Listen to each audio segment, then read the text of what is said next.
Well, hello everybody. I'm once again doing another one of these sort of just action figure search videos. What do you call this crap? I don't know. But yeah, we're just going to be scrolling through it. Last time we looked at some old NECA action figures. Now we're going to be checking out some old McFarlane figures, which I feel like were really important in the peak area of me becoming a toy collector, which doesn't really mean much now because I'm kind of actively trying to avoid collecting toys, because next to heroin, I can't think of a worse addiction. So I haven't paid attention to McFarlane products in a very long time, because I'm trying to think of when like the turning point sort of happened. I think it was probably late in the 2000s. Late 2000s, I just quit giving a crap about McFarlane. By that point, I was very into the NECA figures, and then shortly after I got into the Mezco figures as well. That was another company. And you know, just a few other random things, but nothing from McFarlane was doing it for me. There's a few new, the company has sort of, I guess, started to get back to their old ways a little bit, kind of bringing back some stuff that might actually interest me. They brought back the Spawn figure line. Like, here's one of the newer Spawn figures. And I guess if you don't know, Spawn was a comic book created by Todd McFarlane. It's probably my favorite comic book. Like, I don't read a ton of comics, but this one I really loved. I was really into the story, the aesthetic of it. So, you know, yeah. I used to have a ton of Spawn action figures. So, but it's kind of cool that, you know, like, this comic book was created by Todd McFarlane, and then McFarlane creates his own toy company, and he gets to make his own action figures based on his characters. It's kind of neat. Anyway, this is one of the newer ones from recent years. This is the Clown. He's the main villain from the comics. This is pretty cool. And this is one that's like I've been tempted to get, even though I don't really collect Spawn anymore, and trying to avoid it. It looks like it comes with a lot of accessories. So maybe I'll get one or two Spawn figures. It's hard because I don't know, it's like I buy one and then it's like, well, I need to get at least 52 more. I had to have had well over 100 Spawn action figures back in the old days when I was like at my peak collecting craze, when I was borderline hoarder. Let me just tell the story. I think it was maybe around 2004, maybe? Yeah, I want to say it was 2004. I was in middle school, I was very young. And for my birthday that year, my mom gave me two options. She could either, A, for my birthday, she could rent out a hotel room, and me and my friends could, you know, just kind of hang out there, get pizza, soda, and just have fun.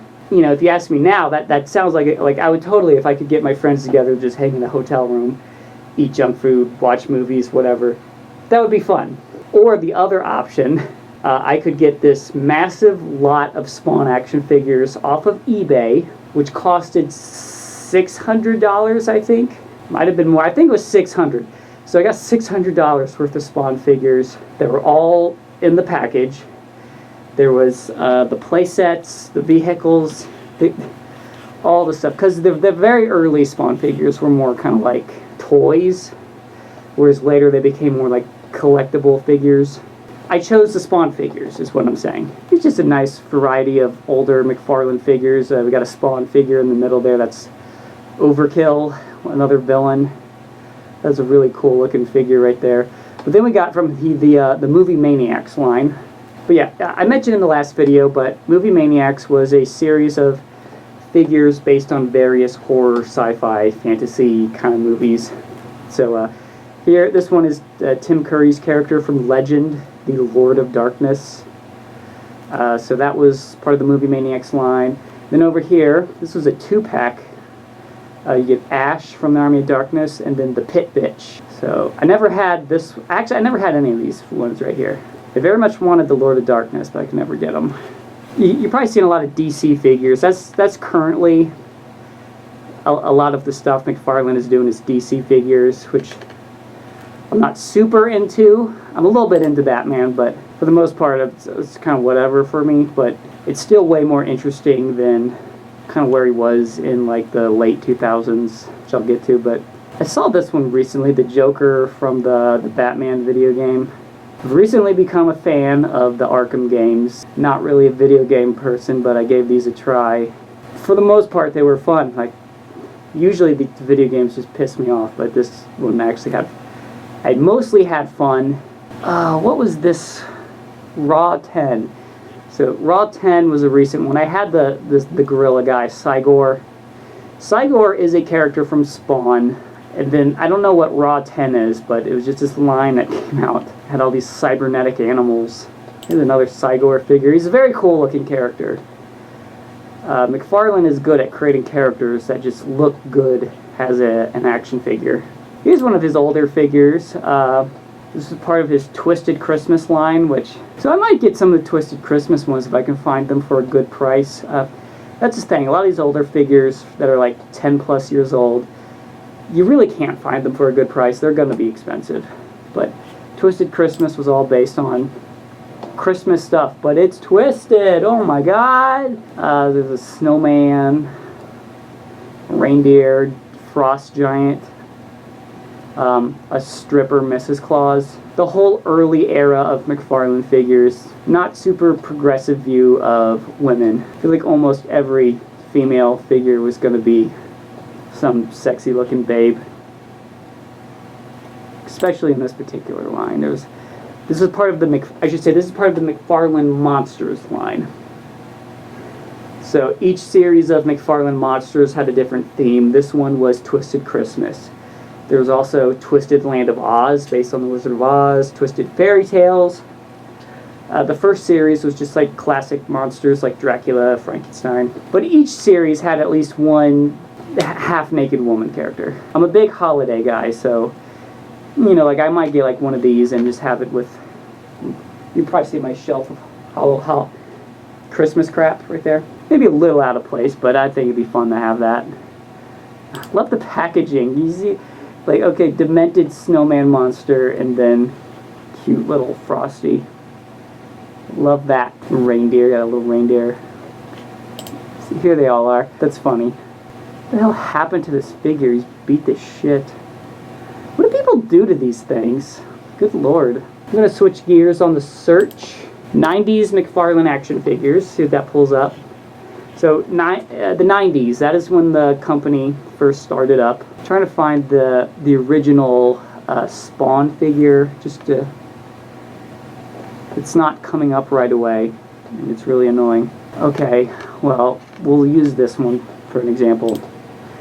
This one is a variant where he doesn't have this mask on, so it's an unmasked Spawn, but basically this is the first Spawn action figure. Here's the regular version.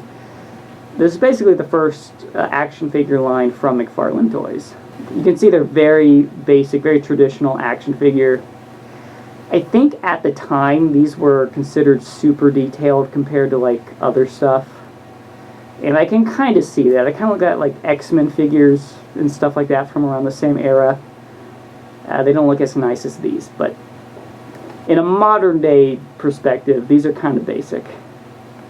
Pretty cool. So that's another like Series 1 Spawn figure. And then I think this guy is from like Series 8, so you can already see a significant improvement in the detail. Here is one of the early Movie Maniac figures. So this is Freddy Krueger. I think around last year I had a bunch of these early Movie Maniac figures. I was starting to collect them again, and then I just kind of decided I didn't really want to do that. These are the ones that each come with a poster, so it's neat, but I don't know, it's just too much stuff. I just don't have room for all this. And here's an 18-inch Freddy Krueger. I used to have this one way back. The 18-inch figures are the ones that you hit a button on their back and they make noise, so he would say the line from the movie, "Hey, no running in the hallway." Here's a smaller version of the 18-inch one, so it's same figure but tiny. I think I don't have any NECA figures currently, but for McFarlane, I do have, and again, I talked about this in the last video, the Norman Bates. I don't know if he's hanging on the wall, he's still in the package. We might even find one while we scroll through here. See, there's a Michael Myers. Oh, this one's out of the package, but there's Norman Bates right there. Here's one in the package, but it's a tiny image. Yeah, I tried to sell that Norman Bates on eBay multiple times. Nobody would take it.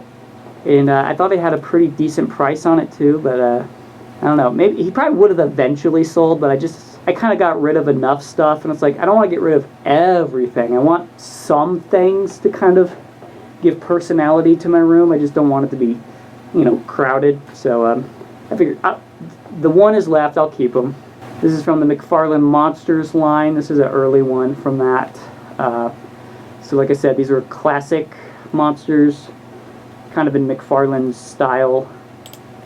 The early McFarlane monsters were like play sets. So they were very detailed and cool, but they were kind of like, you could give these to a kid and they could play with them.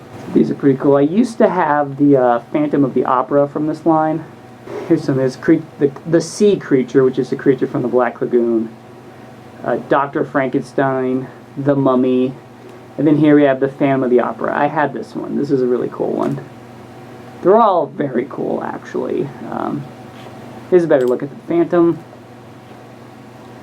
So we got the Phantom right there, and then this is supposed to be Raoul, I believe.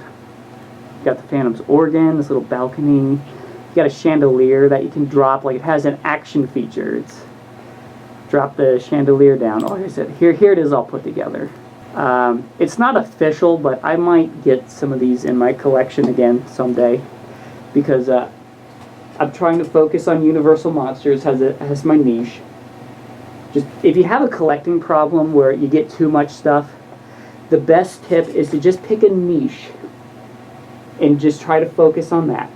You can enjoy other things, but try to walk past it. Don't buy everything. So my niche is Universal Monsters. That's my main focus. Like, this is not official Universal Monster merch, but it's obviously inspired by it. This is a very cool picture. I remember on the McFarlane website, they always had very cool pictures of the figures. Here's some more Spawn. This clown figure is really cool. He has like a head that you turn his arm and then the head goes around, and you can be like the demon head or the regular clown head. So that's pretty cool. Yeah, McFarlane figures used to be some of my favorites. They're just super detailed, and they were never the most posable, which people complain about, but I just thought they were amazing display pieces. I was more interested in that. But I don't know, I guess people kind of started complaining about the articulation thing, so the newer figures are mostly articulated. Like, here's a new Batman figure. You can see he's got, ball joints up the ass, whereas an older figure wouldn't be like that. Like, oh, here's Snake Plissken. And Snake Plissken, you can see he's in this sort of position where he's like shooting a gun, and that's pretty much it. He can't put his arm down or anything. He is in this position. I just thought they looked cool as display pieces, especially when they had like cool, like big display bases, like a stand. Here's this might be the first Jason action figure. Technically, the first Freddy action figure, I believe, would be the Max Effects one. As far as I'm aware, this is the first Jason action figure. There were model kits, but not like posable action figures like this. And if you do get that Jason figure, you can gently, if you're patient enough, pry the mask off, and he does have a disfigured face underneath. This is not based on a specific movie. This is kind of their own design. I think the mask was supposed to be removable, but they had issues with it falling off in the packaging or something like that, so they had to start like gluing it on. But you can gently pry it off, and then you can stick it back on. Here's a Jason X figure. This is a very detailed one right there. I had this one before I sold off all the Movie Maniacs again. This one is expensive to get. I will tell you that right now. Oh, I love this one, the Violator. This is the first Violator figure from Spawn. It's just a little bendy toy. I've heard people, when they first opened these things back in the day, they had a wretched stink to them. When I got mine, it was, it had been in the package for a while, so maybe the odor settled down, I don't know. But I've heard that these things stink, but I never had an issue with them. And I used to have a ton of just this figure, like more than 5, I would say. Hold on, I think my stupid cat wants in. He's probably gonna be annoying, so just be ready for that. But I had a bunch of these Violator figures, and I would just hang them all over my room, even if they're a little goofy looking. Here's a later Violator figure. This was a little more detailed, a little bit more badass looking. An early example of Spawn figures having like these dynamic poses, but you know, you can't really do much with them outside of the pose, which I never cared about, but everyone else seems to. I don't know. Here's an Austin Powers figure from McFarlane. He did all kinds of things. I think the only one I'm not seeing popping up that was a pretty big one for me back in the day was Tortured Souls. Yeah, let me go to, we're doing a 90s search. Let's do 2000s. We'll probably see some now. So the 2000s was when I finally kind of like started getting into this stuff. I was a little too young back in the 90s for it. So here's some 2000s era Spawn figures. Kind of want this clown. This one is really cool looking. God, is this stuff addicting. I hate it. I hate it so much, how addictive this crap is. This would be a cool one to have too. I'm a big Rob Zombie fan. I feel like in terms of music, I'm the most knowledgeable about Rob Zombie and White Zombie. These things are just so awesome looking. Like, they just look like they came off of a heavy metal album cover. Love it. I know, life is hard for you. Nothing has ever worked out in your life. You're just constantly miserable. Ash figure, I had that one recently. This one I had when I was younger, the King Kong one. I got this at KB Toys, and I kept it for years. Had a little Fay Ray right there. This is part of the Movie Maniacs line. This is Series 3. Most of the Movie Maniac figures are based on newer movies, like from like, I guess what you call like the modern era of horror. This is the only one from like the 30s. After King Kong, I think like the oldest movie property would be Psycho from 1960. Here you can see him out of the box, all on his stand there. It's awesome. So freaking cool. I love it. He did a lot of sports stuff. This is kind of like in the when you got to the later end of the 2000s, he started doing a lot of sports and video game stuff, which I just was not into at all. So that's kind of why I got out of McFarlane. He clearly wasn't making stuff for me anymore. He used to have this Alice Cooper figure. That's a really cool one. Comes with a whole guillotine and everything. There he is. Yeah, look at that. That was a cool one. I used to have so much crap. It's ridiculous thinking about it. Yeah, here's one of like he started doing these Halo figures.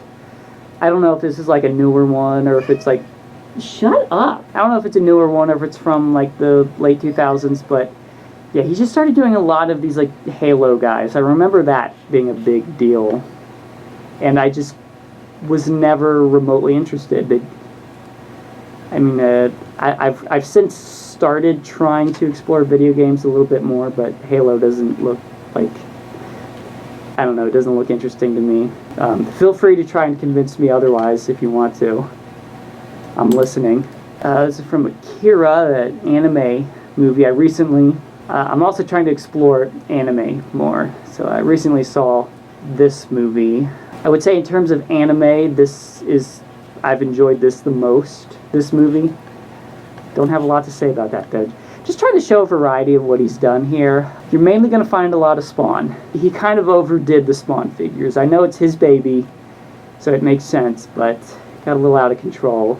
He did a lot of Kiss figures. I haven't listened to a lot of Kiss. I'm familiar with some of their songs and stuff, but not a huge fan, but still appreciate them. Talked about the Fly figure in the last video. This one is so awesome. Okay, I'm just going to have to look up the Tortured Souls, I guess, because they were a pretty big one that I remember seeing in like the Suncoast video and stuff, but they're not popping up.